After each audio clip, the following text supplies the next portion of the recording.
di bulan Syawal lah. Di Syawal yang penuh dengan keberkatan ini, mudah-mudahan segala apa yang kita akan laksanakan di bulan Syawal ini adalah bertetan daripada apa yang telah kita laksanakan di bulan Ramadan yang lalu. Sebulan bulan Ramadan telah mengajar kita berbagai arti menjaga diri, menjaga aurat kita, menjaga tutur kata bicara kita dan sebagainya. Maka peringatan itulah yang telah kita usahakan untuk akhirat dan kita perlu kekalkan di bulan Syawal dan seterusnya lah di bulan-bulan yang akan datang, insya-Allah. Baik, tajuk peringatan dalam kegembiraan ini merujuk kepada apa yang berlaku dalam kehidupan kita pada hari inilah. Kita berada bulan Syawal yang penuh kegembiraan. Walaupun ada di beberapa tempat mereka yang merasai kesedihan disebabkan adanya Allah uji dengan kecelakaan, Allah uji dengan kehilangan dan sebagainya. Tetapi apa yang kita nak gambarkan di sini adalah peringatan itu Allah telah zahirkan, Allah telah nyatakan sejelas dalam Quran yang mana berentetan akan ditanya, iaitu persoalan atau pertanyaan yang Allah akan tanya kepada makhluknya di hari kiamat kelak. Yang mana pertanyaan itu adalah berdasarkan apa-apa amalan yang kita buat atas dunia ni. Yang kita dah buat sebulan Ramadan memang perfect. Tak ada yang kita rasa nak cacat celah kat mana. Memang buat sebaik mungkin. Tetapi bila masuk saja bulan Syawal, dia telah berubah 390 darjah. Daripada yang dulu kita katakan betul-betul kita menjaga segala tata tutur kata kita jaga, bila masuk saja bulan Syawal, kita dah zahirkan kembali. Daripada dulu mulut kita ni diam je berkata-kata kan. Nak berkata tu memang behave sungguhlah. Takut kurang pahala puasanya. Tetapi bila masuk saja Syawal, mulut kita terus-menerus mengungkapkan perkara-perkara yang tidak sepatutnya kita ungkapkan. Baik. Jenis dan bentuk pertanyaan kepada manusia pada hari kiamat ini Allah telah nyatakan dalam Quran. Yang pertamanya Allah telah nyatakan dalam surah Al-Isra ayat 36 yang berbunyi wala taqfu ma laysa laka bihi ilm innas sam'a wal basara wal fuadak kullu ulaika kana anhu mas'ula. Maksudnya, dan janganlah kamu mengikuti apa yang kamu tidak mempunyai pengetahuan tentangnya. Sesungguhnya pendengaran, penglihatan dan hati nurani semuanya itu akan diminta pertanggungjawabkannya. Maksudnya pertama ini iaitu apa-apa sahaja yang kita nak buat. Di bulan Syawal ini sekiranya kita lihat, tengok jiran kita tu elok pula kan. Bertepuk bertampar, bersalam-salaman. Rasanya bukan muhrim, bukan mahram tu. Kita kata, boleh kot. Kita kena bertanya dahulu. Boleh ke tak boleh? Kalau tak boleh, jangan buat. Jangan kita ikut trend orang. Tengok orang tu pakai cantiknya, pakaian dia tu. Tapi ketat sikit. Tapi nampak ikut trend. Kalau kita boleh ikut, boleh ke? Jangan ikut trend. Ikut yang apa yang telah digariskan. Dan juga sesungguhnya pendengaran kita. Kita mendengar. Kadang-kadang orang datang beraya rumah kita ni, tiba-tiba dia mengumpat ke orang lain. Pergi rumah sana tu semalam. Tak elok sangat lah kuih raya, macam dah basi, macam dah lama. Lemang pada lembik ni balik kat mana. Pendengaran kita itu akan reflect kepada apa yang Allah nak tanya di akhirat kelak. Penglihatan kita, masuk rumah orang. Masuk rumah orang masalah juga ni kan. Ibu-ibu ayah sekalian kan. Bila kita masuk rumah orang ni, apa kita lihat? Kadang-kadang kita nak lihat, cantiknya perhiasan dia. Ini sofa baru ni. Ini TV baru ni. Kayanya lah. Bulan Syawal ni banyak sungguh membeli. Mata kita melihat. Sedangkan apa yang perlu kita buat bila mana kita pergi menziarahi sanak saudara kita. Pergi itu untuk kita menghubungkan tali silaturahim. Jangan pula kita masuk pada tempat orang, mata kita tu melilau. Tengok sana, tengok sini. Cantiknya kabinet dapur dia berapa. Buat ni kat mana buat ni. Menyebabkan kadang-kadang kita meletakkan rasa iri hati. Kadang-kadang kita menjadikan orang itu menjadi riak. Cantik sungguhlah perabot ni kat mana beli. Itu antara benda yang Allah katanya. Dan kemudian hati nurani kita. Kita masuk tersebut, mata kita jaga. Telinga kita jaga. Tapi hati kita ni, tak puas hati rasa macam. Masuk saja, dia ni mana dapat duit banyak-banyak boleh beli macam ni. Rasa tak kerja sangat. Laki dia ni pun dah pencen, laki dia dah buang kerja. Hati kita ni dah mula rasa pelik. Dah mula rasa hasad dengki dah ada, semua ada dalam diri kita ni. Itu antaranya akan diminta dipertanggungjawabkan di akhirat kelak. Maka kita baru berganjak beberapa hari Syawal lah, tak sampai 10 hari Syawal lagi. Jadi, bila mana kita pergi, tak kira lah. Pergi rumah terbuka ke, pergi hotel terbuka ke, pergi pasar terbuka ke, mana-mana terbuka kita pergi. Yang penting, kita kena jaga setiap apa yang Allah akan bertanggungjawabkan. Yang pertama tadi, pendengaran kita. Yang kedua, penglihatan kita. Yang ketiga, hati nurani kita. Semua kena jaga.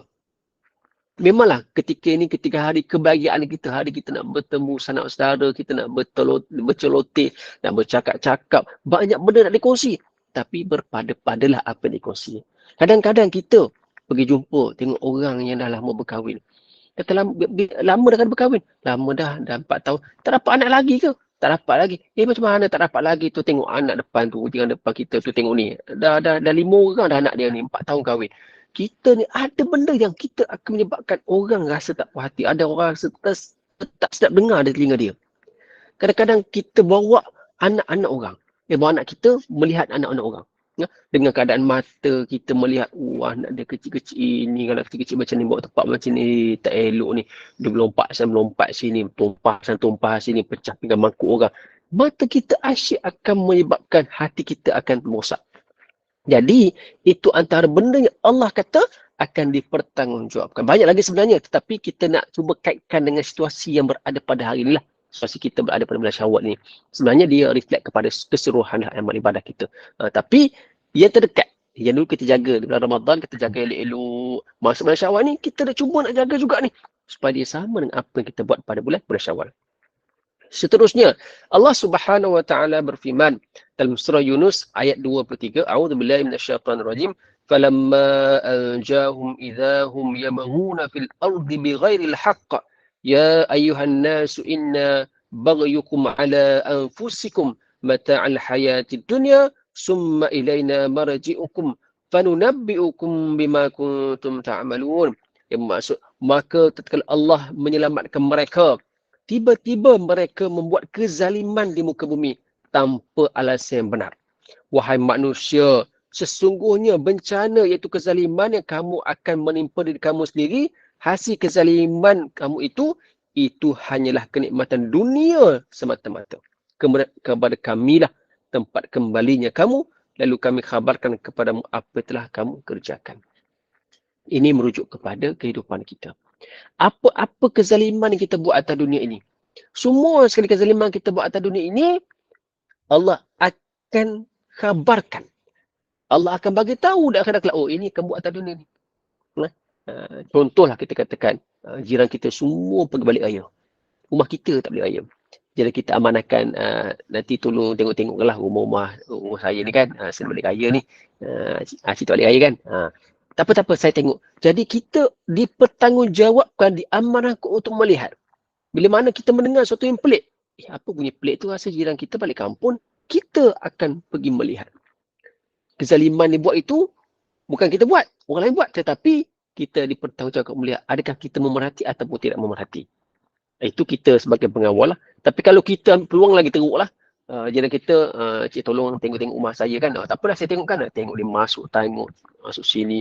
Sebagai kunci lagi. Ini kunci, kalau ada apa-apa berlaku, boleh buka lah. Kita pun ambil kunci, tengok dalam. Cantik juga perabot dia tu. Masuk macam buat rumah sendiri. Itu akan dipertanggungjawabkan. Akan dikhabarkan oleh Allah Subhanahu Wa Taala di akhirat kelak. Ini antara perkara yang berlaku ni sebenarnya. Cerita-cerita ni yang berlaku. Yang mana kita sendiri sama ada sedar atau tidak. Perkara itu, apa-apa sahaja kezaliman yang mana kita lihat. Kezaliman yang kita buat sendiri, na'udzubillah min dzalik, akan dikhabarkan. Allah akan khabarkan. Bukan khabar kepada kita ni. Khabar kepada khalayak manusia di akhirat kelak. Jadi, orang lain tu kan, dia ni dulu baik sungguh, cakap berlemah lembut rupanya, dia ni kepala penyamun rupanya. Itu akan dikhabarkan. Dan mereka semua manusia-manusia lain akan melihat dan akan mendengar apa yang dikhabarkan oleh Allah Subhanahu Wa Taala. Kemudian Allah Subhanahu Wa Taala berfirman dalam surah At-Taghabun ayat ke-7, A'udzubillahi minasyaitonirrajim. Za'amal ladzina kafaru an lan yub'atsun. Qul bala wa rabbi la tub'atsunna thumma la tunabba'unna bima 'amiltum wa dzalika 'ala Allah yasir. Orang yang kafir mengira bahawa mereka sekali-kali tidak akan dibangkitkan katakanlah Muhammad, bahkan demi Tuhanku, kamu pasti akan dibangkitkan, kemudian kamu akan diberitahu tentang semua perkara yang telah kamu kerjakan, dan yang demikian itu mudah bagi Allah Subhanahu wa taala. Orang kafir, dia tidak meyakini bahawa mereka akan dibangkitkan. Bahkan Nabi SAW bagi tahu bahawa memang kita akan dibangkitkan. Ini fasa perjalanan kita ni daripada alam ruh telah kita bicarakan, masuk kepada alam rahim, kemudian masuk alam dunia yang kita semua sedang ada pada alam dunia. Kemudian kita akan masuk alam kubur yang tempohnya tak tahu berapa lama kita berada di sana. Sama ada kita akan tidur dengan lena di sana ataupun kita akan terjaga dengan dugaan azab yang mana telah Allah utuskan malaikat untuk mengazab kita dalam kubur. Sampai-sampai kita dibangkitkan, maka hari kebangkitan itu, hari sebenar-benarnya kita akan dikumpulkan di mahsyar. Hari itulah kita akan berikan amalan kita, buku catatan amalan kita. Di situ jugalah nanti kita akan dipertanyakan, akan dikhabarkan oleh Allah Subhanahu wa taala tentang apa yang kita buat atas dunia ini tanpa ada berselindung. Semua itu akan dikhabarkan dan semua akan mendengar, semua akan melihat. Bagaimana nak melihat itu? Wallahu alam. Kita tak dapat nak gambarkan. Hatta hari ini pun teknologi cukup-cukup canggih hari ini. Semua canggih. Telefon, adakah ibu-ibu ayah sekalian terfikir macam mana kita nak berhubung hari ini kan? Nak berhubung. Dulu tak ada ni. Dulu musim COVID ni, saat musim COVID ni memang dah famous lah, Google Meet lah, apalah. Memang itu adalah perkara yang Allah Subhanahu Wa Taala bagi gambaran kepada kita supaya kita fikir bahawa di akhirat kelak benda itu tak terjangkau oleh akal fikiran manusia. Hebat lagi apa yang Allah Subhanahu Wa Taala akan tunjulkan kepada kita. Mungkin di sana nanti apa-apa sekalipun bila kata Allah kabarkan sesuatu, itulah amalan yang hamba dia buat, semua dah dapat dalam fikiran tu, masuk semua kat muka. Oh, ini dia buat, ini dia buat. Tak perlu nak tunjuk, tak perlu nak pergi tengok. Tak nampak lah, tengok dekat sikit. Oh, rupanya tak perlu. Semuanya telah terzahir di hadapan mata masing-masing. Itu mungkin apa yang Allah Subhanahu Wa Taala akan buat kepada kita, itulah yang akan diperlihatkan pada hari kiamat kelak. Baik. Ibu-ibu yang Allah Subhanahu Wa Taala berfirman dalam surah Az-Zalzalah yang biasa kita baca. Faman ya'mal mithqala dzarratin khairan yarah wa man ya'mal mithqala dzarratin syarran yarah. Maka barang siapa melakukan kebaikan sebesar zarah, nescaya dia akan melihat balasannya. Dan barang siapa yang melakukan kejahatan sebesar zarah, nescaya dia akan melihat balasannya. Kita hari ini kita buat amal ibadah kepada Allah Subhanahu Wa Taala di bulan Ramadan. Masuk bulan Syawal ini, kita continue lah dengan puasa 6. Kita continue lah dengan amal ibadah lain. Kita nak istiqamah dengan solat berjemaah dan sebagainya. Bila mana ada orang nak buat tersebut, janganlah orang lain pula mengusik kita, tak payahlah buat ni, orang panggil rumah termuka, kau nak puasa je. Kita ni tuan-tuan, saya berbicara dengan sendiri-sendiri lah. Ada orang berkata tentang kita tak boleh nak puasa 6 lagi sebab kita ramai jemputan-jemputan. Kita kena meraihkan jemputan-jemputan daripada kawan-kawan saudara kita. Tapi kalau pandangan saya, kalau kita nak meraihkan jemputan kawan-kawan, rakan-rakan sekerja, sahabat-sahabat anda ini, tak puasa 6 kita ni. Memang daripada start raya tu sampai hari ni penuh rumah terbuka. Panggil sana, panggil sini, panggil sana. Memang penuh. Jadi kalau kita ni nak meraihkan semua, berarti kita takkan puasa 6. Jadi nak meraihkan tersebut, tak semestinya kita pergi makan. Pergi orang panggil, pergi rumah terbuka, pergi lah. Janganlah makan, borak-borak, jumpa mata dan sebagainya. Cukup lah. Yang penting dia kata, oh ya, aku tak boleh puasa tahun ni. Kenapa? Dah orang rumah terbuka 30 hari kita pasal pergi. Dah pergi rumah terbuka, tak semestinya pergi makan. Pergi menziarahi, pergi bertemu mata, berborak-borak dengan sahabat-sahabat anda, mengeratkan silaturahim. Jadi pergi itu, kita akan mencetuskan satu mahabbah yang sangat-sangat baik. Jadi, jangan kita petikailah. Kata, tak boleh puasa. Ada kata, jangan puasa 6, meraihkan. Terpulang kepada individu masing-masing. Kalau dia rasa dia boleh puasa dalam keadaan boleh katakan selang-seli dan sebagainya, silakan. Kalau dia boleh puasa terus tanpa ada masalah dan boleh meraihkan orang lain, pun silakan, tiada masalah. Yang penting usaha kita itu, kita nak memastikan kita dapat puasa 6 dan dalam masa sama kita boleh meraihkanlah sanak-saudara kita di mana-mana. Sebab itu yang telah Allah gambarkan. Apa-apa sekali kita buat, sebesar zarah akan diperuntukkan dan akan dipertontonkan balasannya. Buat kejahatan sekalipun akan dipertontonkan balasannya. Sebagaimana yang kita jelaskan pada pertemuan sebelum ni, bagaimana orang zaman Nabi Isa kan, dia ni yang bawa kayu api, diambil sedikit untuk cuki gigi, diazab dalam kubur. Itu kecil punya cerita tu, bukan besar. Nak gambarkan bahawa sebesar zarah itu kalau dibuat kesalahan akan diberi balasan. Sebantalah dengan kebaikan. Kalau kebaikan itu dibuat sebesar zarah itu akan diberi balasannya. Apa-apa saja. Kita yang contohlah, kita katakan kita tengah bawa kereta. Kita bawa kereta, kita nampak kemalangan di depan. Jadi kita bagi high beam kepada orang depan tu je. Kata bagi high beam, kata bagi tahu pelahan kenderaan ada kemalangan. Bukan kita bagi tahu dengan mic lah, minta maaf, harap maklum ada kemalangan di depan, pun pelahan kenderaan, tak ada begitu. Maka kita buat high beam je. Dia nampak macam tak ada benda lah, simple je tu. Tetapi sebab kita buat tersebut memberi peringatan kepada orang depan itu, hati-hati, ada bahaya di depan. Maka dia berhati-hati. Sekecil itu sahaja apa kita buat, kita juga memberikan satu perkara yang baik kepada orang dan Allah akan hitung apa yang kita buat tersebut. Contoh macam kita ni lah, kita buang apa-apa yang berada di atas jalan tu. Menghilangkan halangan. Itu sedekah juga, sedekah. Benda kecil tetapi balasannya cukup besar. Senyum pun sama, senyum sedekah kan. Senyum pun sama. Kadang-kadang tak boleh senyum kita kat tangan dan sebagainya. Itu satu perkara yang kecil tetapi besar nilainya di sisi Allah Subhanahu wa taala. Baik, kemudian Allah Subhanahu wa taala berfirman dalam surat At-Takatsur ayat 8, "Summa latus'alunna yawma idzin 'anil na'im." Kemudian kamu benar-benar akan ditanya pada hari itu tentang kenikmatan yang dikecapi di dunia. Last kali Tuhan akan tanya, apakah kenikmatan yang kamu dapat zaman kamu atas dunia dulu? Nikmat macam mana kita dapat? Kita tanya kita sendirilah. Hari ni kan. Kata, apa nikmat paling besar sekali yang kamu dapat? Kalau tanya ketika mana berbuka puasa, nikmat paling besar sekali dapat minum air. Cukup nikmat lah. Lega saya. Kalau tanya orang lain, apa nikmat yang paling besar sekali? Nikmat paling besar sekali ni dapat buang air. Lega rasanya. Semua nikmat itu yang kita akan persembahkan kepada Allah bila mana ditanya. Ya? Sebab nikmat-nikmat tersebut benda yang subjektif, benda yang semua orang rasa nikmat itu besar bagi dia. Tetapi secara perkongsian lah, nikmat yang paling besar sekali bila mana kita ni dapat buang air. Kalau kita ni dahaga air, kita boleh tahan. Tapi kalau nak buang air, memang tak boleh tahan. Kita dahagakan air, kita boleh tahan lagi. Seharian kita boleh tahan dahaga air. Tak apa, tahan puasa. Tapi kalau kita nak buang air, contohlah kita bersahur. Kita bersahur pukul, contoh 5.30. Kita nak buang air pukul 6.30. Boleh tunggu sampai buka? Tak boleh. Dan sebab tu nikmat paling besar yang Allah bagi pada kita itu. Nikmat buang air. Tu nampak tak ada benda pun. Tapi nikmat itu paling besar. Dan nikmat itu yang paling ikhlas sekali. Dan paling ikhlas. Sebab apa paling ikhlas? Sebab contoh kalau macam kita dapat benda lain, kita akan berkira, nikmat besar apa aku dapat hari ni kan. Kita akan berkira. Tapi kalau kita nak buang air, kita tak akan berkira. Ikhlas sungguh. Kita buang, tak fikir. Tadi aku buang air pergi mana? Kat dalam bilik air tadi, tak fikir lah. Sebab kita buang itu nikmat. Allah, lega sungguh. Tak fikir lah kita ni. Banyak mana kita buang pun, kita tak terfikir lah. Itu nikmat yang kadang-kadang kita lupa dan kita alpa. Jadi, bila mana Allah guna kepada kita ni kesihatan, boleh qada hajat dan sebagainya, itu nikmat besar tu. Sedangkan ada mereka tiba-tiba tak boleh nak qada hajat. Saya ingat ada satu kisah.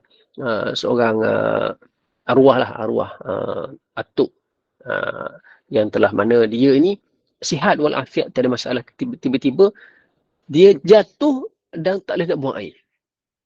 Dia jatuh tu tak boleh buang air, maka sakit. Jadi anak-anak cucu tengok kenapa lah tu ni sakit. Jadi bawa ke hospital, cik-cik kata dia tak boleh buang air. Tak boleh buang air. Maka kena proses nak buangkan air tersebut daripada pagi. Kemumung perutnya tersebut, air tak boleh keluar. Akhirnya petang bau air tu boleh keluar, maka bau lega. Baru boleh lena. Kalau tidak, dia berkerut sakit. Perut dia semakin lama makin membesar sebab kandungan air semakin banyak. Nak katakan nikmat Allah bagi itu, sampaikan yang dikecapi atas dunia itu diterima. Nikmat apa? Nikmat yang kita rasa semua ni. Jadi Allah tanya nikmat apa yang kamu rasa? Antara salah satunya nikmat yang kita rasa sendirilah. Nikmat apa yang kita rasa sendiri. Baik. Maka banyak nikmat Allah Subhanahu wa taala Allah kurniakan kepada kita. Daripada Abu Hurairah radhiyallahu anhu bahawa ketika turun ayat ini, kemudian kamu benar-benar ditanyalah, kemudian kamu benar-benar akan ditanya pada hari itu tentang kenikmatan yang dikecapi di atas dunia. Orang bertanya, wahai Rasulullah, nikmat mana yang akan ditanya? Kami hanya makan kurma dan minum air saja. sedangkan musuh di pelupuk mata kami sudah bersedia dengan pedang di bahu kami. Rasulullah sallallahu alaihi wasallam bersabda, semua itu akan berlaku. Nikmat itu akan berlaku. Nikmat walaupun dengan makan kurma dan air saja, itu nikmat yang besar yang kita ada. Ketika itu hanya ada. Rasulullah sallallahu alaihi wasallam bersabda, pertanyaan pertama yang dilontarkan Allah Subhanahu wa taala kepada seorang hamba pada hari kiamat ialah, bukankah aku mengurniakan tubuh yang sihat dan minuman yang segar kepada kamu? Gambarannya, Allah Subhanahu wa taala bila mana diceritakan kepada kita tentang apa yang diberikan kepada kita itu, nikmat yang besar adalah tubuh yang sihat dan minuman yang segar kepada kita. Alhamdulillah, kita masih lagi diberi kesempatan oleh Allah Subhanahu Wa Taala dengan tubuh kita yang sihat, yang kuat lagi untuk kita beribadah pada Allah, dan kita dapat meminum air yang segar. Maka bersyukurlah pada Allah Subhanahu Wa Taala. Walaupun kadang-kadang nikmat badan kita ni Allah telah tarik sedikit demi sedikit. Daripada mata kita, contoh macam saya lah kan. Mata kita ni dalam kelamaan makin tak nampak. Jadi pakailah spek. Jadi dah kuat sikit nikmat dia tu. Berbanding orang lain, oh sihat walafiat, tengok mata jarak jauh. Tak apa masa kita tengok jarak jauh tak nampak lah. Okay?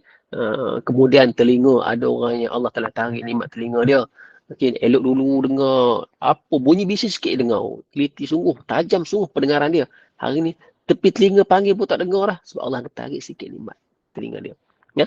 Dahulunya nikmat dia, kalau bercakap memang rancak, betul-betul macam jenis cerita dia boleh cerita.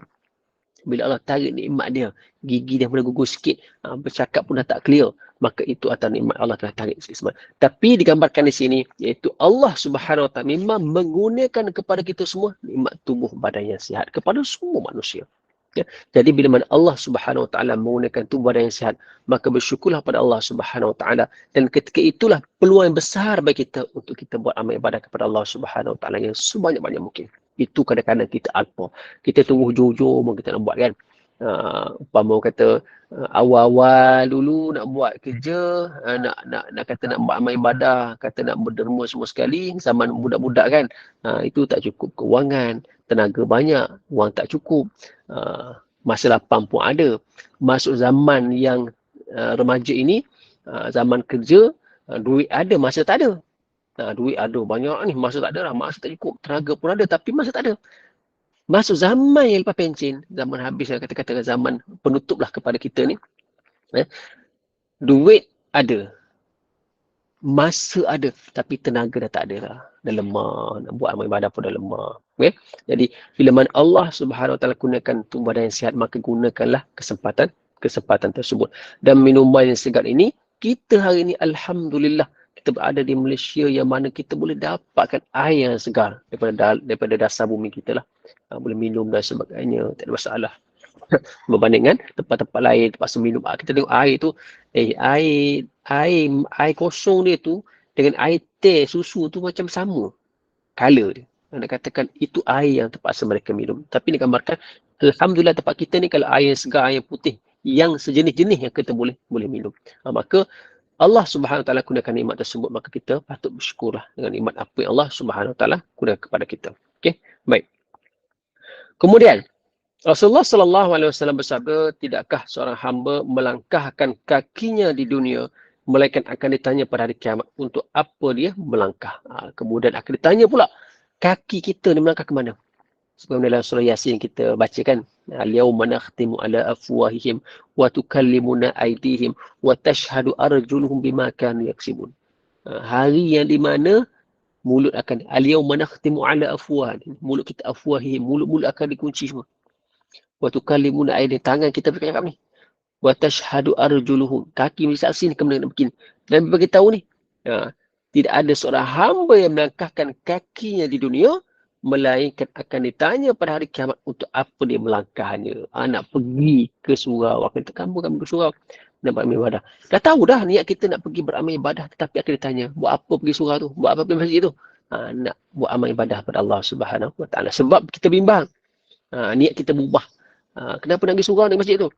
Saja hari ni dah test jubah baru ni, nampak macam handsome sangat jubah baru ni. Try lah supaya orang nampak segaknya dia pakai jubah baru. Niat asal nak pergi solat tetapi berubah disebabkan oleh pakaian. Jadi dia tanya, kaki melangkah ni untuk apa? Kemudian bahari raya kan, pakai semat ni bersamping atau perempuan pakai telekung bertiga layer, 4 layer telekung lagi semayang tu. Jadi bila pergi saya masuk saja tempat masjid dan sebagainya, kita asal-asal nak menunaikan solat Aidilfitri tetapi berubah disebabkan ada pujian. Oh cantiknya telekung. Mana beli ni? Oh kat nilai 3, kedai mana? Jadi berubah di situ. Maka kaki itu asal-asal nak pergi solat akan dipertanggungjawabkan. Kenapa dia berubah di saat-saat akhir tersebut? Disebabkan hati kita ni dah berbolak-balik. Okey. Baik tuan-tuan dan puan-puan Allah Subhanahu wa taala. Kemudian Rasulullah sallallahu alaihi wasallam bersabda, tidak akan bergerak kaki seorang hamba di akhirat melainkan setelah ditanya kepadanya mengenai 4 perkara. Yang pertama, mengenai usianya, ke mana dia habiskan.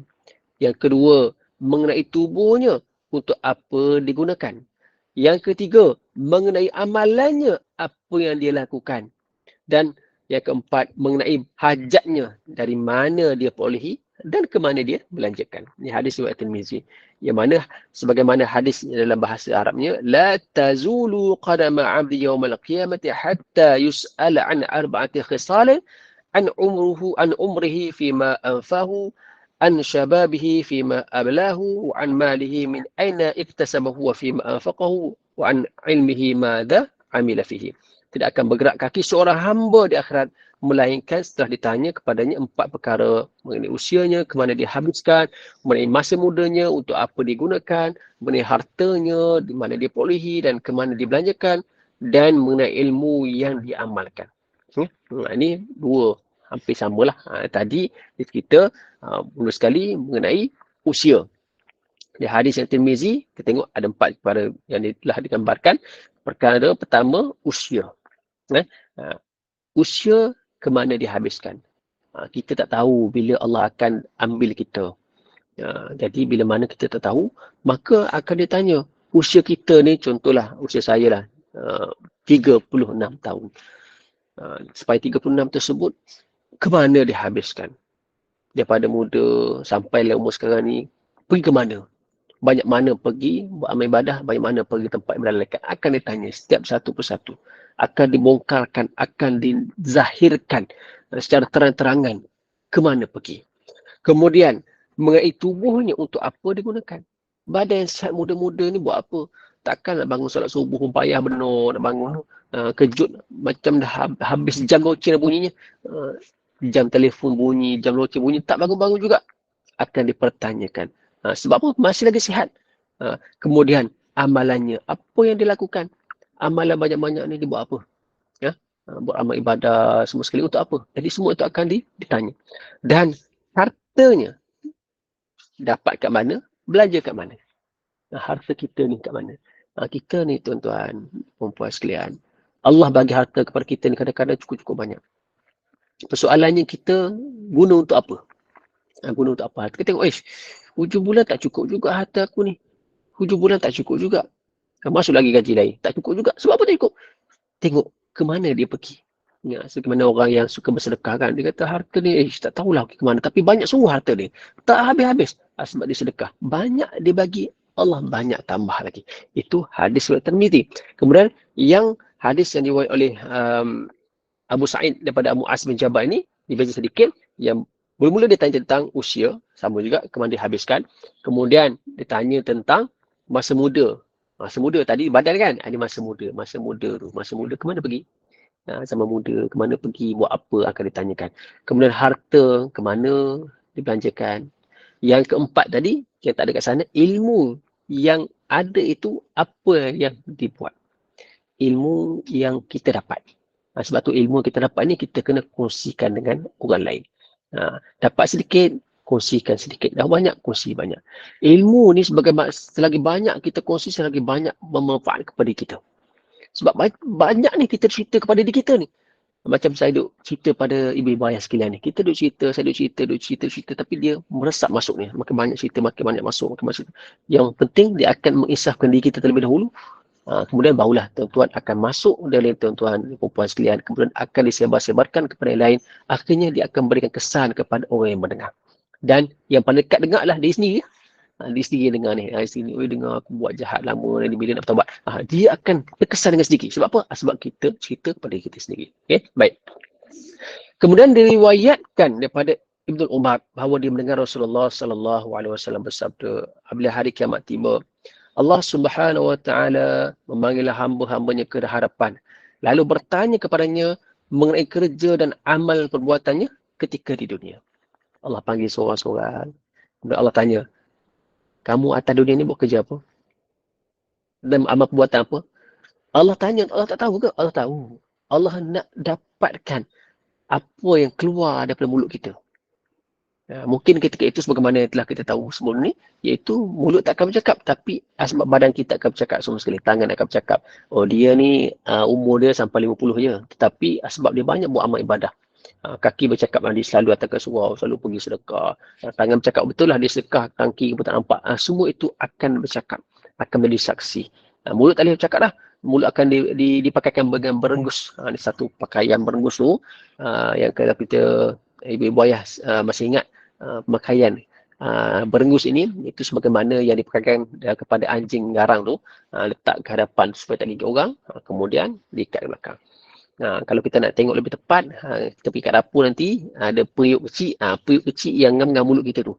Dia masuk letakkan mulut, dia pakai ke belakang tu. Jadi mulut tak boleh bercakap. Yang bercakap, tangan, kaki dan anggota-anggota lain akan bercakap apa yang dia telah lakukan sepanjang hidup atas dunia. Okay? Baik. Rasulullah SAW sabda, jika seorang mukmin dipanggil oleh Allah Subhanahu Wa Taala ke hadapannya pada hari kiamat, maka dia akan memuliakannya dan berkata lembut kepadanya. Allah datang, Allah tahu orang beriman, bila mendatang ke hadapan Allah, Allah akan bercakap dengan lemah lembut. Kemudian dia bertanya, adakah kamu mengakui kesalahan kamu? Allah akan tanya kepada orang beriman, kamu tahu tak kamu salah apa? Hamba itu menjawab, aku akui wahai Tuhanku. Lalu Allah Subhanahu Wa Taala berfirman, kesalahan kamu telah aku tutup ketika di dunia dan sekarang kesalahan kamu aku maafkan. Disebabkan kita beriman memang kita banyak kesalahan. Kesalahan depan Allah ni banyak. Sama ada kita sedar atau tak sedar, mungkin kita banyak tak sedar lah kesalahan kita ni. Maka bila Allah tanya, sebab kita orang beriman, Allah tanya, kamu sedar tak apa kamu buat? Aku sedar wahai Tuhanku, banyak aku salah. Maka Allah kata, aku telah tutup kesalahan kamu di dunia dan aku maafkan kesalahan kamu di akhirat. Gambarannya, sebab kita ini orang beriman, ada iman dalam diri kita, seorang mukmin, maka bila mana Allah zahirkan sesuatu tersebut, maka Allah tutup segala kesalahan-kesalahan kita. Berbanding dengan orang kafir, sebaliknya orang kafir, orang munafik dipanggil bersama para pemimpin mereka yang mendustakan Allah Subhanahu Wa Taala. Dipanggil dengan keadaan yang suara yang garang. Bukan lemah lembut lah. Dengan kita ni Allah berlemah lembut. Sebab bagaimana cara kita ni, kita katakan beriman kepada Allah. Kita sentiasa berdoa kepada Allah Subhanahu Wa Taala di bulan Ramadan, kita berdoa. Masuk bulan Syawal, janganlah kita ni lekang untuk berdoa. Sebab di bulan Ramadan kita berdoa, ya Allah, berdoa sungguh-sungguh ni. 10 bulan terakhir tersebut melangit-langit doa. Masuk satu Syawal, dia hilang doa tu. Tak ingat doa tu. Bila masuk nak berdoa, lupa doa tu apa baca. Kita lupa lah. Sebab kita ni asyik sangat dengan benda-benda yang lain. Maka janganlah kita hilangkan, lunturkan kita punya, kita katakan, kelakuan kita untuk sentiasa berdoa kepada Allah Subhanahu Wa Taala. Berdoalah sentiasa, apa-apa sekali berdoalah. Sebab kita berdoa tersebutlah Allah akan tambahkan, Allah akan maafkan, Allah akan hilangkan segala kesalahan-kesalahan kita di akhirat kelak nanti insya-Allah. Baik. Kemudian Allah Subhanahu Wa Taala berfirman dalam surah Hud ayat 18, A'udzubillahi minasyaitonirrajim. Wa man adlamu mimman iftara 'ala Allahi kadhiba. Ulaika yu'raduna 'ala rabbihim wa yaqulu ashhadu haula'i alladhina kadzabu 'ala rabbihim ala la'natullahi 'alal zalimin. Maksudnya, dan sesiapa yang lebih zalim daripada orang yang mereka dusta terhadap Allah, mereka itu akan dihadapkan kepada Tuhan mereka dan para saksi akan berkata, orang inilah yang telah berdusta kepada Tuhan mereka. Ketahuilah laknat Allah ditimpakan ke atas orang yang zalim. Jadi, kalau kita buat zalim, maka ingat bahawa Allah akan melaknat kita. Zalim kita ni sama ada kepada sama manusia, Zalim kita ni sama ada sama kita dengan binatang lain. Zalim kita sama ada dengan tumbuh-tumbuhan dan sebagainya. Zalim kita itu Allah akan laknat. Tak ada kerja. Tengok kucing duduk tepi, tersepak dia. Tengok anjing. Anjing memanglah anjing kan. Tak kacau kita pun. Kita pergi tak ada kerja, lempar batu kat dia. Itu menzalimi. Tengok pokok. Pokok tak kacau kita pun. Kita pergi patahkan dah pokok tu. Menzalimi. Jadi, bila mana kita menzalimi, walaupun benda tu kecil, tapi Allah akan laknat kita sebabkan kita zalim. Baik. Diriwayatkan daripada Ali bin Abi Talib bahawa Rasulullah sallallahu alaihi wasallam bersabda, jika hari kiamat tiba, Allah Subhanahu wa taala memanggil hamba-Nya ke hadapannya tanpa dihadiri oleh seorang pun daripada makhluk-Nya. Lalu dia memperhatikan dosanya satu persatu dan mengampuninya tanpa pengetahuan para malaikat dan para nabinya. Dosanya akan ditutup, bahkan digantikan dengan kebaikan. Bila mana orang beriman, Allah panggil seorang-seorang tanpa ada orang lain. Panggil seorang-seorang. Jadi Allah ampunkan satu persatu dosanya di hadapan Allah sendiri ni. Satu persatu dosanya Allah buang, padam. Dan setiap dosa tersebut akan ditutup dan digantikan dengan kebaikan. Sebab apa? Sebab kita beriman. Sebab itulah kata peringatan ni di hari bahagia ni, peringatan ni kepada kita semua ni supaya kita tak lekang daripada buat kebaikan. Janganlah kita ni kata elok-elok dah bulan Syawal, bulan-bulan Ramadan kita beramal baik, masuk bulan Syawal kita dah berubah ke arah benda yang tak baik. Jadi daripada elok kita dah suci bersih, kita tambahkan tumpuk-tumpuk hitam yang menyebabkan adanya sakit-baki dosa itu tersebut dizahirkan kembali. Okay. Sabda baginda Nabi SAW tidak bergerak seorang hamba di akhirat melainkan setelah ditanya kepadanya 4 perkara tadi. Okay. Yang mana kita tahu tadi lah. Adalah berlaku umum bagi semua orang kerana perkataan Abdul itu hamba yang merujuk kepada semua sekali. Akan ditanya itu semua sekali akan ditanya. Satu persatu. Allah Subhanahu Wa Taala berfirman dalam surah Ar-Rahman ayat 41, yu'raful mujrimuna bisimahum fayu'khadhu bin nawasi wal aqdam. Orang-orang yang berdosa itu diketahui dengan tanda-tanda lalu ditarik ubun-ubun dan kakinya. Orang berdosa ni Allah tahu dah. Nampak zahir. Kita atas dunia ni tuan-tuan, ibu-bapa sekalian, orang beramal ibadah ni kadang-kadang kita nampak.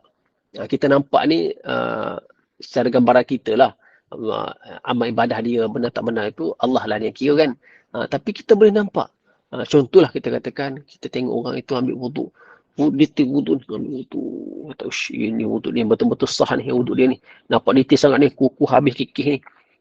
Dia semayang tu kusyuk sangat, berkukuk muka ni, kusyuk ni, semayang dia, berkukuk kusyuk ni. Menggambarkan dia ni, kita kata ini, dia solat ni betul-betul ni, diterima solat dia ni. Khusyuk sungguh solat dia. Kita tengok pula orang belakang tiang, belakang tepi pintu. Solat tu mata melilau, tengok sana, tengok sini, kata cantik juga ukiran kat masjid ni.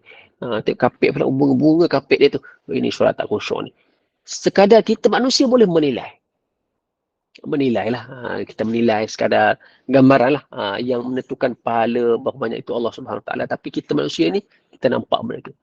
Okay? Contoh amalan ibadah lain. Zakat fitrah. Ada yang RM7, ada yang RM14, ada RM21, bergantung pada negeri lah. Negeri 9, 7, 10, 21. Bagi zakat dia dapat buat zakat RM10 lah. RM10. Jadi dia bagi ngam-ngam RM40 per orang. Jadi balance 10. Jadi kata tak apa 10 itu keep kecil lah. Okay. Itu sedekah. Dia kata ini zakat diterima ni. Banding yang lain dah lah kata RM7. RM7 zakat dia tu. RM7. 7 kali 4, 28. RM28. Jadi balance RM2. Tunggulah RM2. RM2 balance. Saya tunggulah. Jadi tiba-tiba pula yang ambil tak ada kecil. Tunggulah orang lain. Dalam hati kata, ini tak, dia punya zakat ni kurang pahala ni, berkira sangat ni. Sebab apa? Kita menilai. Manusia menilai. Bukan Allah ni. Nilai Allah lebih terperinci lah. Kita kata, ini tak dapat ni, dia punya zakat dia ni. Sebab apa? Sebab kita nampak. Sebab dunia. Sebab dunia. Contoh mana lain? Haji dan umrah. Dia haji lah, orang pergi haji. Orang pergi haji ni, dia tengok dia melontar. Dia melontar tu, punyalah bersemangat tu. Lepas tu jemrah tu. Bismillah Allah. Kita tengok, ini bergegar tangan, bergegar tu. Nak lontar tu. Baling tu rumah syaitan depan tu. Pak baling. Kita tengok ini orang ni dapat Haji Mabrur ni. Ini kumpul-kumpul Haji Mabrur ni. Semangat semua ni. Habis nak batu tu, ngesip-sip dia baling. Rumah syaitan depan dia tu. Dia katakan dia bersungguh-sungguh. Banding lain, ini buat haji ni mabrur ke tak mabrur ni, macam dia asyik ngumpas, asyik ngutuk, macam makan tak sedap lah, jauh bas lambat lah. Itu antara benda yang manusia boleh tengok. Ya? Tapi kalau Ramadan hari itu, nak tengok orang puasa betul-betul macam nak pahala penuh, susah puasa ni. Macam dia nak nilai orang puasa penuh, payah manusia nak nilai. Tapi Allah, tahu penilaian Allah itu Subhanahu Wa Taala lebih detail. Ya? Sebab tu kita jarang melihat kita, dia ni puasa ni betul-betul dapat makan penuh ni. Kenapa? 5 minit sekali meludah. Meludah. Takut tertelan air liu. Tak ada begitu kan. Tapi nak gambarkan, itu penilaian ni kita, manusia. Tapi penilaian daripada Allah Subhanahu Wa Taala adalah berbeza-beza. Maka orang yang berdosa itu nampak jelas tanda-tandanya, maka lalu tarik ubun-ubun dan kakinya masuk ke neraka. Okay? Nampak orang berdosa tu, nampak zahirnya lah, nampak zahirnya. Okay? Baik. Allah Subhanahu Wa Taala di akhirat kelak ni akan bercakap dengan hambanya tanpa ada penghadap. Direct. Diriwayatkan daripada Adi bin Hatim bahawa Rasulullah sallallahu alaihi wasallam bersabda, tidak ada seorang pun dalam kalangan kamu kecuali dia akan bercakap pada hari pengadilan dengan Allah Subhanahu Wa Taala, sedangkan tidak ada orang yang menghalang antara dia dengannya. Lalu hamba itu akan memandang ke kanan, namun dia hanya melihat amal yang sudah dilakukan. Lalu dia memandang ke kiri, namun dia hanya melihat amal yang sudah dilakukan. Seterusnya dia memandang ke hadapan, maka yang dia lihat hanyalah neraka. Oleh demikian, waspadalah neraka itu meskipun dengan hanya sebiji buah kurma yang disedekahkan. Gambarannya, di mana berhadapan Allah Subhanahu Wa Taala ini, lihat ke kanan, ada amalan baik yang dibuat. Lihat ke kiri, ada amalan buruk yang dibuat. Lihat ke depan, nampak neraka. Maka apa dia buat? Maka ingatlah bahawa walaupun dengan sebiji kurma sahaja yang disedekahkan itu, dia akan berubah neraka itu akan menjadi syurga. Sebab apa? Sebabnya adalah bagaimana amal ibadah kita kepada Allah Subhanahu Wa Taala. Ibn Hajar menambah hadis ini dengan berkata, Al-A'mash berkata bahawa Rasulullah sallallahu alaihi wasallam bersabda, meskipun hanya dengan kata-kata yang baik, merujuk kepada walaupun bukan dengan sebiji buah anggur, buah kurma, dengan kata-kata yang baik, nasihat yang baik tersebut jugalah akan menyebabkan dia ini boleh menampakkan bertukar daripada neraka depan itu kepada syurga di hadapannya. Sebabnya kebaikan ya diperolehi. Dan Ibn Mubarak berkata bahawa daripada Anas bin Malik radhiyallahu anhu bahawa Nabi sallallahu alaihi wasallam bersabda, seorang hamba akan dihadapkan dan didirikan di hadapan Allah Subhanahu wa taala pada hari kiamat. Lalu Allah Subhanahu wa taala berfirman kepadanya, aku sudah berimu, melapangkan hidupmu dan melimpahkan nikmat kepadamu. Apa yang kamu lakukan dengan semua nikmat itu? Dia menjawab, wahai Rabb, aku sudah mengumpulkannya dan mengembangkannya lalu meninggalkannya. Kembalikanlah aku, maka akan membawanya kepadamu. Allah lalu merintahkan, perlihatkanlah kepadaku semua yang sudah kamu lakukan. Ternyata hamba tersebut tidak pernah melakukan kebaikan dengan nikmat tersebut, maka dibawa ke neraka. Allah tanya, apa kamu buat dengan nikmat yang Allah bagi tu? Dia bagi tahulah, dia telah buat, dia telah telah kumpul, telah kembangkan dan meninggalkan nikmat tu semua masuk dalam kubur lah. Tapi dah sekali Allah kata kamu tak pernah buat pun, kamu cakap je buat, niat nak buat tapi tak pernah buat pun, dah sekali kamu akan dicampakkan ke neraka. Baik, jadi itulah antara perkara-perkara yang kita kongsikan pada pagi ini, berkaitan peringatan dalam kebahagiaan yang kita sedang hadapi, sedang alami, iaitu kebahagiaan di bulan Syawal ini. Jangan kita alpa dengan apa yang telah dikabarkan oleh baginda Nabi SAW, yang telah Allah SWT sebut dalam Quran, khususnya iaitu apa-apa saja amalan kita buat ini yang telah kita buat elok-elok di bulan Ramadan, janganlah kita alpa untuk kita buat pada bulan Syawal ini. Ya, supaya apa yang kita buat tersebut tiada yang buruk, semua yang baik-baiklah. Sama ada dari sudut pendengaran kita, penglihatan kita, hati kita ini, biarlah dia synchronize dengan apa yang telah kita laksanakan pada bulan Ramadan yang lalu. Dan mudah-mudahan sedikit perkongsian pada pagi ini dapat kita manfaatkan dan kita sampai kepada yang lain, mudah-mudahan dapat kita hadapkan dalam diri kita insya-Allah. Wallahu ta'ala alam, saya kembali kepada poin ini. Okay, baik.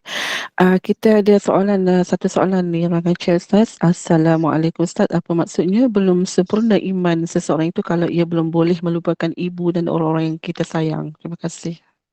Okey, baik. Maksudnya kat sini, iaitu bila mana kita ini dalam keadaan kita ada orang yang kita kena hadap.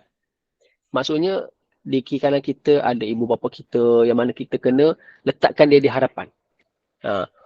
Ada orang yang perlu kita letakkan di hadapan berbanding orang lain. Antara ibu bapa kita lah. Ibu bapa kita yang mana masih ada, maka kita kena jaga dia sebenar-benarnya. Kerana apa-apa yang kita nak buat tersebut, dia bergantung kepada orang lain. Terutamanya ibu kita lah. Ibu kita tersebut. Jadi kalau ibu kita dapat jaga dengan baik sekali, insya-Allah Allah memudahkan segala urusan kita. Iman kita ni tuan-tuan, ibu-ibu sekalian, yang mana kalau kita katakan kita iman kuatlah, kita ni sembahyang memang tak tinggal dan sebagainya, tapi sebab iman kita ni tak kuat. Iman kita ni tak jaga ibu kita. Kita di hadapan orang lain kita nampak, oh cantik ni, memang baik ni, tapi dengan ibu kita memang tak jaga langsung lah. Jumpa je jarang, nak berkasar dengan dia. Jadi itu antara benda yang tak sempurna iman dia lah. Bila masuk nanti tak sempurna iman, bila nak kata dah confirm masuk syurga ni, tiba-tiba dia tarik balik. Kamu tak jaga aku. Zaman aku dulu tak sihat. Kamu tak jaga aku. Maka iman kamu tak sempurna, kamu tak boleh masuk syurga. Jadi sebab itu kita kena pastikan apa-apa sekalipun kita buat tersebut, biarlah iman kita sempurna dengan kita melihat yang lain-lain, ibu kita tak sempurna iman dengan perkara-perkara lain. Jadi mudah-mudahan itu sebenarnya yang boleh melengkapkan iman kita tu. InsyaAllah mudah-mudahan menjawab lah. Okey, seterusnya ada soalan yang lain, silakan.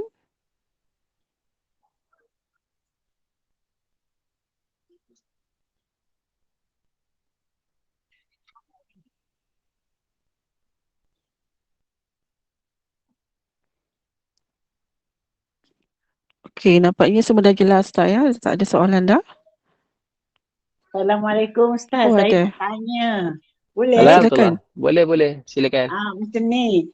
Kalau puasa sunat Syawal, kalau besok sampai Isnin, Selasa, Rabu, lepas tu Khamis, Jumaat, Sabtu tu hari putih. Kita kena niat hari putih lah. Baik, kita buat dua-dua. Maksudnya kita niat tu untuk puasa Syawal dan bersama kita niat juga untuk puasa putih tu. Boleh, tak ada masalah. Boleh. Boleh. Tak perlu kita kata nak buat asing-asing puasa sunat Syawal asing, lepas tu hari putih kita puasa lain pula. Macam kita double tak payah. Tapi kalau kita nak buat dah habis puasa sunat Syawal 6 tu, nak tambah lain tak ada masalah. Tapi kalau kita nak sekalikan pun tak ada masalah. Terima kasih Ustaz. Assalamualaikum. Salam. Terima kasih Ustaz. Assalamualaikum. Salam. Okey. Puan Ausia angkat tangan, silakan. Assalamualaikum Ustaz. Saya Salam. nak tanya ni, sebenarnya masih ada rasa macam betul ke tak betul, tak ramai yang berkata boleh ke tak boleh kan. Apa ni? Kita nak ganti puasa Ramadan macam ni. Untuk niat yang hari putih tu boleh tak kita samakan dengan untuk ganti puasa Ramadan? Boleh ke tak?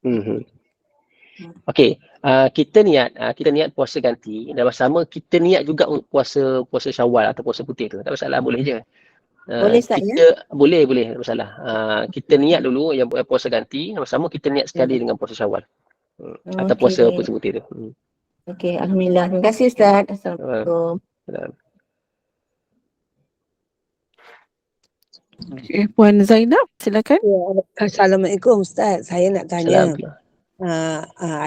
Adik-adik saya satu bapa mak lain nak ziarah saya, tapi masa tu suami saya tak ada. Boleh ke saya benarkan mereka datang ke rumah? Baik. Untuk kita tengok kepada situasi lah. Kalau macam kita benarkan mereka datang dalam keadaan datang ramai-ramai dan dapat kebenaran daripada suami kita, tidak ada masalah lah. Tapi kalau suami kita tak benarkan, contohlah kita bagi tahu kata ada adik kita ni nak datang ni, tapi suami kata tak boleh datang, tak boleh masuk. Jadi kita letak kepada suami kita lah. Jadi kita pun bagi tahulah kepada mereka bahawa bagi tahu suami tak ada ke macam mana ke, bagi tahu cara yang baik lah, bukan bagi tahu cara dengan menyebabkan ada permusuhan. Bagi tahu bahawa adanya pertemuan tempat lain, adanya suami di tempat lain menyebabkan tak dapat kita jumpa begitu. Seelok-eloknya bagi tahu dengan cara yang lebih baik. Kerana kita perlu mendapat izin jugalah daripada suami kita. Bimbang juga kita panggil je datang, tiba-tiba suami kata saya tak izin kan dia datang, kan kamu dia mereka datang. Jadi menyebabkan adanya keadaan yang tak sepatutnya berlaku, perselisihan faham dan sebagainya. Seelok-eloknya minta kebenaran dulu, barulah kita jemput mereka datang. Kalau tiba-tiba mereka datang dah sampai depan rumah, tiba-tiba nak masuk rumah tu, kita call lah suami kita, bagi tahu bang orang datang depan rumah ni macam mana ni. Jadi kalau suami pun kena faham jugalah, oh tak boleh masuk, ni haram masuk ni. Itu melampau sangat kan. Jadi bertoleransi lah kan. Ini kata kita macam nak bergaduh dengan orang pula kan. Bertoleransi lah, insyaAllah Allah akan memudahkan urusan kita. Terima kasih. Terima.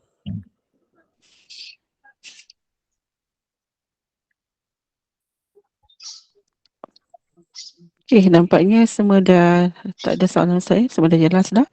Alhamdulillah, jazakallah khairan kepada Ustaz Dr. Khair Ashraf atas kesediaan berkongsi ilmu kita pada pagi ini yang cukup jelas, yang mana peringatan dalam kegembiraan itu hari raya adalah hari kemenangan setelah sebulan kita berpuasa, dan maka jadikanlah sambutan hari raya ini sebagai ibadah kepada Allah SWT, dan oleh itu Syawal dan bulan seterusnya menjadi titik tolak ke arah perubahan hidup seorang Muslim untuk memulakan corak hidup yang lebih bahagia di bawah keredaan Allah SWT. Dan Ustaz, saya serahkan kembali pada Ustaz untuk tutup dulu majlis ilmu kita dengan tasbih kafarah dan surah Al-Asr. Silakan Ustaz. Baik. Alhamdulillah, mudah-mudahan dapat manfaat untuk kita kongsi bersama pada pagi ini. Jadi kita tutup pertemuan kita pada pagi ini dengan bacaan tasbih kafarah dan surah Al-Asr. Subhanakallahumma wa bihamdika asyhadu an la ilaha illa anta astaghfiruka wa atubu ilaik. Bismillahirrahmanirrahim. Wal 'asri innal insana lafi khusr illa allazina amanu wa 'amilus shalihat wa tawassaw bil haqqi wa tawassaw bis sabr. Sekian, assalamualaikum warahmatullahi wabarakatuh. Waalaikumsalam. Waalaikumsalam warahmatullahi wabarakatuh. Terima kasih Ustaz. Assalamualaikum warahmatullahi wabarakatuh. Waalaikumsalam. Terima kasih Ustaz. Alhamdulillah. Terima kasih.